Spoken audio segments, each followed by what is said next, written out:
పెద్దిని కలిసిన శైలు. అసలు పెద్దితో ఏం మాట్లాడింది? పెద్ది ఏమన్నాడు? అసలు ఇద్దరి మధ్యలో ఏం జరిగింది? అలాగే పెద్ది ఏం నిర్ణయం తీసుకోబోతున్నాడు శైలుతో మాట్లాడిన తర్వాత? ఇదంతా ముందుగానే తెలుసుకోవాలనుకుంటే మన ఛానల్ని సబ్స్క్రైబ్ చేసుకొని పక్కనే ఉన్న బెల్ ఐకాన్ని క్లిక్ చేయండి. బెల్ క్లిక్ చేశాక ఆల్ పైన క్లిక్ చేస్తే మా ఛానల్ నోటిఫికేషన్స్ మీ ఫోన్లోకి వస్తాయి. శైలు చెప్పిన మాటలకి ఇంట్లో వాళ్ళందరూ షాక్ అవుతారు. అయితే కేశవ వాళ్ళందరికీ వార్నింగ్ ఇస్తాడు. శైలు నాది అని చెప్పినప్పుడు మీరు ఎలా వేరే వాళ్ళకి ఇచ్చి పెళ్లి చేస్తారు? ఇదంతా ఎందుకు జరుగుతుంది చెప్పండి? నేను నచ్చలేదు అంటున్నారు, ఇప్పుడు ఇలా ఉన్నాను, తర్వాత చక్కగా సంపాదించచ్చేమో. ఎప్పుడూ ఒక్కళ్ళ అలాగే ఉండిపోరు, ఎవరైనా సరే చక్కగా ఎదుగుతారు. నేను చెప్తున్నాను కదా, ఫ్యూచర్లో మాది ఇంకా బాగుంటుంది. ఏ ఆదాయమైనా ఇల్లైనా అన్నీ సమకూర్చుకుంటాం. కానీ ఇప్పుడే మీరు ఇలాగ చెప్తే ఎలా కుదురుతుంది అంటూ కేశవ వాళ్ళందరి మీద అరుస్తాడు. అరిచిన తర్వాత మాకు తెలుసు ఎక్కడ ఉండాలో, ఎలా ఉండాలో, ఏం చేయాలో. ఇలాంటి పిచ్చి పనులు చేసే వాళ్ళం మేమైతే కాదు అని చెప్పేసి కేశవ చెప్తాడు. చక్రి కూడా వాళ్ళందరికీ, విన్నావా నా తమ్ముడు గురించి? ఓ ఇందక్కడ దాకా మీద పడిపోయావు కదా, తెలిసిందా మా తమ్ముడు అంటే ఏంటో? గుర్తుపెట్టుకో, మా తమ్ముడు అలాంటి పిచ్చి పనులు ఏమీ చేయడు అని చెప్పేసి చెప్తాడు చక్రి.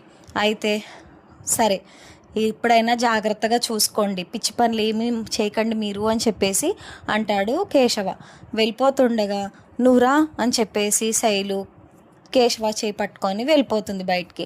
వెళ్ళిన తర్వాత, ఒరే థ్యాంక్స్ రా, నేను చూశాక నాకు చాలా ప్రశాంతంగా అనిపించింది, మొత్తానికి వచ్చావు, ఇంతకు మించి ఏం కావాలి నాకు అని హక్ చేసుకుని వెళ్ళిపోతుంది శైలు లోపలికి. ఇద్దరు కూడా ఇంటికి వెళ్ళిన తర్వాత చక్రి జరిగిందంతా చెప్తాడు. అంతా అయిపోయిన తర్వాత అందరూ నవ్వుకొని భోంచేసి మహాలక్ష్మి అలాగే చక్రి ఇద్దరూ మాట్లాడుకుంటారు. ఆ తర్వాత మనీషాకి వాళ్ళ ఇంట్లో అందరూ పడుకున్న తర్వాత పెద్ద మీద ఫీలింగ్స్ వస్తాయి.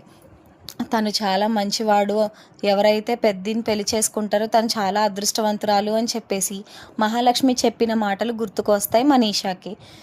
నిజమే, తను చాలా మంచి వ్యక్తి అని తను అలా ఆలోచిస్తూ ఉంటుంది. బయటికి వచ్చి చూసేసరికి వాళ్ళ తమ్ముళ్ళందరికీ దుప్పట్లు ఉంటాయి, కానీ పెద్ది మాత్రం దుప్పటి కప్పుకోడు. మనీషా వచ్చి పెద్దికి దుప్పటి కప్పుతుంది. కప్పిన తర్వాత చాలా మంచి మనిషి తను అని చెప్పేసి అనుకొని పెద్దిని ప్రేమించడం మొదలు పెడుతుంది. కానీ ఎవరికీ చెప్పదు, తనలో తనే దాచుకుంటుంది. తర్వాత రోజు పెద్ది తన పని చేసుకోవడానికి కన్స్ట్రక్షన్ సైట్కి వెళ్తాడు. దారిలో శైలు పెద్దిని చూస్తుంది. పరిగెత్తుకుంటూ వచ్చి ఏవండి ఏవండి ఏవండి అని చెప్పేసి పరిగెత్తుకుంటూ వస్తుంది. ఏంటమ్మా నువ్వేంటి ఇక్కడ అని అడుగుతాడు పెద్ది. నేను ఇలా పని మీద వెళ్తుంటే మీరు కనిపించారు, మీతో కాసేపు మాట్లాడచ్చా అని అడుగుతుంది శైలు. అయ్యో తప్పకుండా అమ్మా, చెప్పు అంటే, ఇక్కడే పర్వాలేదా అని చెప్పేసి అడుగుతుంది. అయ్యో ఏం పర్వాలేదమ్మా చెప్పు అని అడుగుతాడు పెద్ది. ఏం లేదండి, మొన్న నాకు చాలా బలవంతంగా పెళ్లి చేయబోయారు, ఏదో నాకు నోటికొచ్చింది చెప్పేశాను, నన్ను క్షమించండి ఏమనుకోవద్దు అంటే, అప్పుడు పెద్ది పోన్లేమ్మా, నువ్వు ఆడింది పెద్ద అబద్ధమే అయినా నీ పెళ్ళి పాపం మా కేశవగాడి కోసం ఆపేసుకున్నావు కదా, నువ్వెంత ప్రేమిస్తున్నావో అర్థమైంది, ఇంకేం కావాలే, వాడు బాగుంటే అదే సంతోషం, నువ్వు కూడా అంతే, అలాంటి పిచ్చి పనులు లాంటివి ఏమీ చేయకమ్మా, పాపం తల్లిదండ్రి బాధపడితే ఆ ఉసురు ఊరికే పోదు తల్లి అని చెప్పేసి చెప్తాడు పెద్ది. అయితే ఛీ అలాంటిదేమీ లేదండి, ఆ రోజు ఏం చేయాలో అర్థం కాక మా వాళ్ళు పీటల మీద కూర్చోబెట్టేసినందువల్ల నేను ఇంకా కేశవ ప్రెగ్నెంట్ నేను ఇలాగా అని చెప్పేసి చెప్పానండి, క్షమించండి అంటుంది శైలు. చిచ్చి ఏం పర్వాలేదమ్మా చెప్పు, ఏదో చెప్పాలన్నావు అని అంటే ఇలాంటివే మళ్ళీ ఏదో ఒకటి జరగకుండా అయితే ఉండదండి, మా వాళ్ళు ఇప్పటికే పీకల దాకా నా మీద కోపంగా ఉన్నారు, అంటే మీరు పెళ్లి చేసేసుకోవచ్చు కదా, మీ వల్లే మీ తమ్ముడు ఆగాడు, మా ఇద్దరి పెళ్ళి ఆగిపోయింది, ఒకవేళ మీరే కనుక పెళ్లి చేసుకుంటే మా ఇద్దరికి పెళ్ళి అయిపోయేదండి, దీని గురించి ఆలోచించవచ్చు కదండి అని చెప్పేసి అంటుంది శైలు. అప్పుడు పెద్ది ఏమీ మాట్లాడకుండా ఆలోచిస్తాడు. ఏమీ లేదండి, నాకు కేశవ అంటే చాలా ఇష్టం, నేను తననే పెళ్లి చేసుకోవాలనుకుంటున్నాను, వేరే వాళ్ళని నా జీవితంలో ఊహించుకోలేనండి, మా వాళ్ళు చూసారా ఎలా బలవంతంగా పెళ్లి చేయబోయారో, అందుకనే చెప్తున్నాను, మీరు కూడా పెళ్లి చేసుకుంటే చాలా బాగుంటుంది, మీకోసమే కేశవ ఆగిపోయాడు, అలాగే మీరు పెళ్లి చేసుకున్న తర్వాతే మన పెళ్ళి అని చెప్పేసి చెప్పాడండి, అందుకని అడుగుతున్నాను మిమ్మల్ని, మీరు మంచి అమ్మాయిని చూసి పెళ్లి చేసేసుకుని తొందరగా పెళ్లి చేసేసుకుంటే మేము కూడా బాగుంటుంది కదండి, మేము కూడా వెంటనే పెళ్లి చేసేసుకుంటాం అని చెప్పేసి అంటుంది శైలు. అప్పుడు పెద్ది ఒక నవ్వు నవ్వి సరేనమ్మా ఆలోచిస్తాను అని చెప్పేసి అక్కడి నుండి తన కన్స్ట్రక్షన్ సైట్కి వెళ్ళిపోతాడు. వెళ్ళిన తర్వాత చాలా వివిధ రకాలుగా ఆలోచిస్తూనే ఉంటాడు పెద్ది. అసలు తను పాపం నా వల్లే ఇంత బాధపడుతుందా, ఎందుకని ఇలాగా జరుగుతుంది, నా పెళ్ళి ఎందుకని సెట్ అవ్వట్లేదు, ఏం చేయాలి అంటూ ఆలోచిస్తూ ఉంటాడు పెద్ది. ఒకవైపు బన్సీ వచ్చి ఏంటన్నా ఎలా ఉన్నారు, చాలా రోజులైంది మిమ్మల్ని చూసి, అంతా బాగానే జరిగిందా, పూజ అంతా బాగానే చేసుకున్నారా అని అడుగుతాడు. అంతా బాగానే అయ్యింది బన్సీ అంటే, అదేంటన్నా అంత డల్గా ఉన్నారు అని అడుగుతాడు. ఏం లేదు, కొంచెం తలకాయ నొప్పిగా ఉంది అందుకే అని చెప్పేసి అంటాడు పెద్ది. అయ్యో ఏం పర్వాలేదా అన్న, పర్లేదు మీరు వెళ్ళిపోండి నేను చూసుకుంటానులే అంటాడు బన్సీ. లేదు లేదు నేను చూసుకుంటాను ఏం పర్వాలేదు అని చెప్పేసి అంటాడు పెద్ది. సరే అన్న ఏమైనా కావాలంటే అడుగు అని బన్సీ అక్కడి నుండి వెళ్ళిపోతాడు. అయితే పెద్ది ఏం చెయ్యాలి అని ఆలోచిస్తూ ఉంటే బ్రోకర్ గుర్తొస్తాడు. అప్పుడు పెద్ది బ్రోకర్కి ఫోన్ చేసి ఏవండి నేను మాధవ అంటే, అప్పుడు బ్రోకర్ మాధవ అంటే అప్పుడు పెళ్లి సంబంధం చూసి ఆగిపోయింది అదేనా అని అడుగుతాడు. అయితే అవునండి మేము నిన్ననే ఊర్లో నుండి వచ్చాము, ఎవరైనా అమ్మాయి ఉంటే చూసి పెట్టండి అని బ్రోకర్కి ఫోన్ చేసి చెప్తాడు పెద్ది. అప్పుడు బ్రోకర్ అంతా బాగానే ఉందయ్యా, నీకే తొందరగా నచ్చుతుందో లేదో మీ ఇష్టం, నాదేముంది, నా పనే అది, నేను చూసి పెడతానులే అయ్యా అని చెప్పేసి అంటాడు బ్రోకర్ మాధవతో. అయితే సరేనండి, ఒకవేళ ఏమైనా సంబంధం వస్తే చెప్పండి, మర్చిపోకుండా నాకే ఫోన్ చేయండి అంటాడు పెద్ది. సరే అయ్యా చెప్తాను అని చెప్పేసి ఫోన్ పెట్టేస్తాడు బ్రోకర్. పెద్ది ఏమో అసలు నాకు పెళ్ళి అవుతుందా, నా వల్లే మా తమ్ముళ్ళకి ఇలా జరుగుతుంది అని చాలా ఆలోచిస్తూ ఉంటాడు. మరోవైపు శైలు కూడా నేనేమైనా తప్పుగా మాట్లాడాను ఆయనతో, ఏమనుకుంటారో ఏంటో అని అనుకుంటూ ఉంటుంది. అయితే మాధవ పాపం నేనే వీళ్ళ ప్రేమకు అడ్డం వచ్చానా, నా వల్లే వీడు పెళ్లి చేసుకొని అంటున్నాడా, ఒకసారి వాడితో మాట్లాడితే బాగుంటుంది అని కేశవ దగ్గరికి వెళ్తాడు మాధవ. కేశవ ఒరే నువ్వు పెళ్లి చేసేసుకోవచ్చు కదరా, ఎందుకురా నా గురించి ఆలోచించడం, ఆ అమ్మాయి నీకోసమే కదా అంతలా కష్టపడింది, తను ఎన్నో అబద్ధాలు చెప్పింది పాపం తన పెళ్ళి ఆపించుకోవడానికి, నువ్వు అలా చేయడం ఏమాత్రం బాలేదురా, ఒకసారి ఆలోచించు, నాదేముంది మిమ్మల్ని అందరినీ నా పిల్లల్లా చూసుకుని అలా ఉండిపోతాను, ఇప్పుడు నేను పెళ్లి చేసుకుని ఏం చేయాలి చెప్పు, మీ అందరూ నా పిల్లలు, మిమ్మల్ని చూసుకుని మీకు కడుపు నిండా పెట్టడంలోనే నాకు ఆనందంగా ఉంటుంది అని అంటాడు పెద్ది.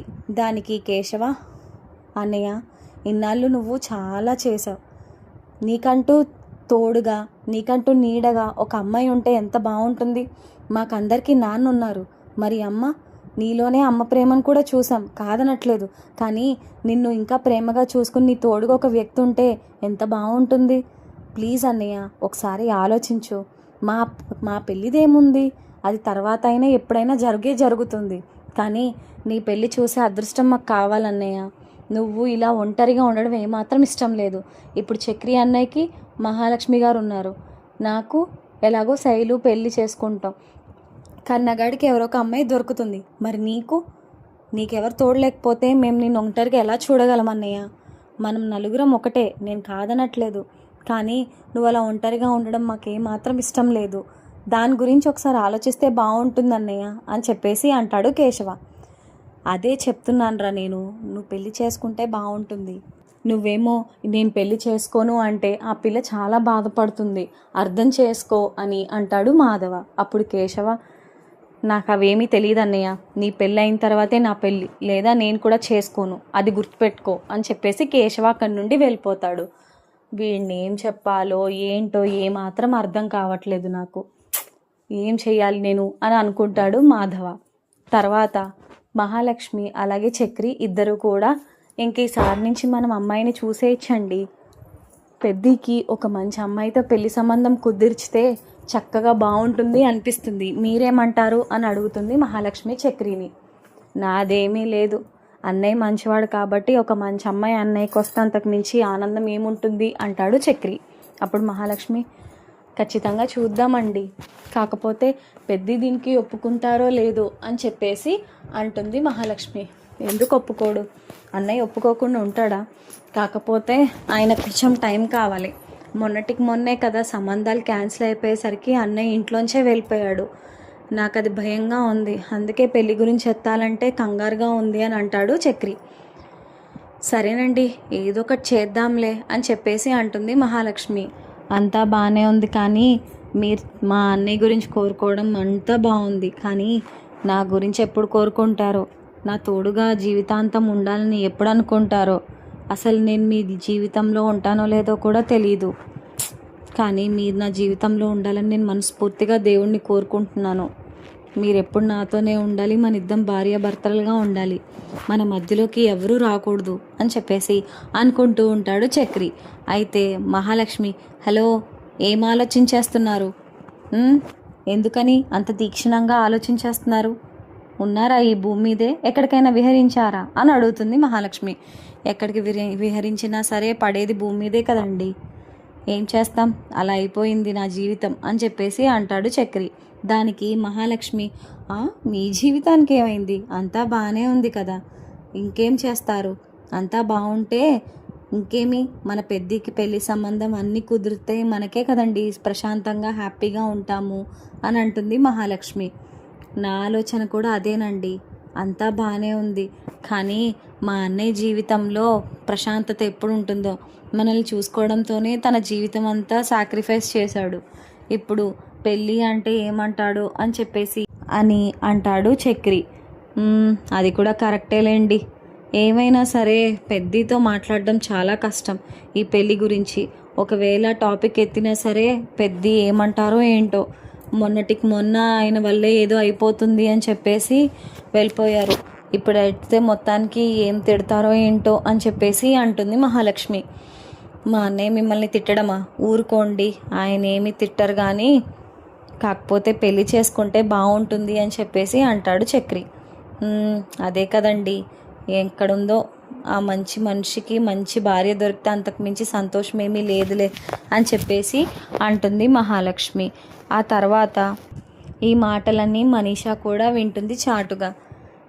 నేనే అయితే ఎంత బాగుండు అని చెప్పేసి అనుకుంటూ ఉంటుంది మనీషా. అయితే పెద్ది మాత్రం ఆలోచిస్తూ ఉంటాడు, బ్రోకర్ అసలు ఇంకా ఏమైనా సంబంధం చూసారో ఏం లేదో ఏంటో, నేను ఎంత తొందరగా పెళ్లి చేసుకుంటే కేశవ శైలు ఇద్దరు అంత తొందరగా ఒకటవుతారు, నా వల్లే పాపం ఇంట్లో అనర్థాలు అభార్థాలు అన్నీ, ఏం చేయాలో ఏంటో అని అనుకుంటూ ఉంటాడు పెద్ది. అసలు ఎందుకు ఇలా జరుగుతుందో, ఇప్పటికైనా వాళ్ళిద్దరూ ఒకటయ్యి చక్కగా వాళ్ళిద్దరు పెళ్లి చేసుకుంటే బాగుండు, నాకు కావాల్సిన భార్య ఎక్కడుందో, అసలు ఉందో లేదో, కానీ నాకు ఏమాత్రం ఇష్టం లేదు ఇప్పుడు పెళ్లి చేసుకోవడం, ఏం చేయాలో ఏంటో అని అనుకుంటూ ఉంటాడు పెద్ది. అయితే మరి తర్వాత ఏం జరగబోతుంది? పెద్ది పెళ్లి చేసుకుంటాడా లేదా? అసలు వచ్చే అమ్మాయి ఎలా ఉంటుంది? అలాగే బ్రోకర్ సంబంధం తీసుకొస్తాడా లేదా? ముందుగానే తెలుసుకోవాలనుకుంటే మన ఛానల్ని సబ్స్క్రైబ్ చేసుకొని పక్కనే ఉన్న బెల్ ఐకాన్ని క్లిక్ చేయండి. బెల్ క్లిక్ చేశాక ఆల్ పైన క్లిక్ చేస్తే మా ఛానల్ నోటిఫికేషన్స్ మీ ఫోన్లోకి వస్తాయి. Thank you so much for watching. ఇది నిన్న వచ్చిన comment. Thank you so much Sambasivarao గారు ఫర్ కమెంటింగ్ అండి. And please do like, share and subscribe. Thank you so much for watching.